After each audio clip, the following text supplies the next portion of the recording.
Bonjour à tous. Aujourd'hui nous allons nous attaquer à la seconde partie du Hobbit, la désolation de Smaug.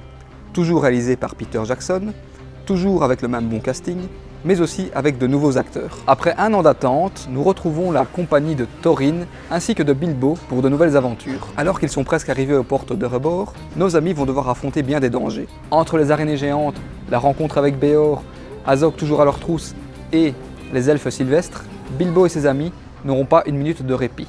Cette seconde partie est beaucoup plus axée sur l'action et sur le nouveau personnage qui apparaissent dans cet opus. S'il a bien un défaut à souligner dans le film, c'est sa longueur, mais le dragon Smaug vous fera vite oublier ce petit détail.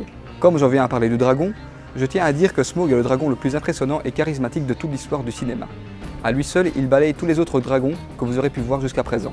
Benedict Cumberbatch double le dragon en version originale, et le timbre de voix qu'il donne est effrayant et assez efficace. La rencontre entre Bilbo et Smaug est énorme.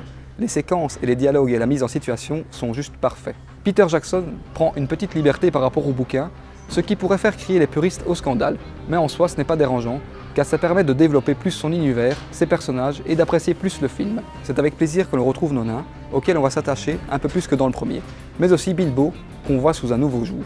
Les paysages, les décors et les musiques sont toujours aussi magnifiques. Je suis un grand fan de la trilogie du Seigneur des Anneaux, mais aussi du Hobbit, donc je ne peux pas dire du mal de ce film. Certes, il a ses défauts, mais c'est un pur moment d'heroic fantasy. Je ne dirais qu'une chose, merci Peter Jackson. Le Hobbit, la désolation de Smaug, est un film à voir de toute urgence. Sur ce, je vous dis à bientôt, et rendez-vous en décembre 2014 pour voir la fin de cette nouvelle trilogie.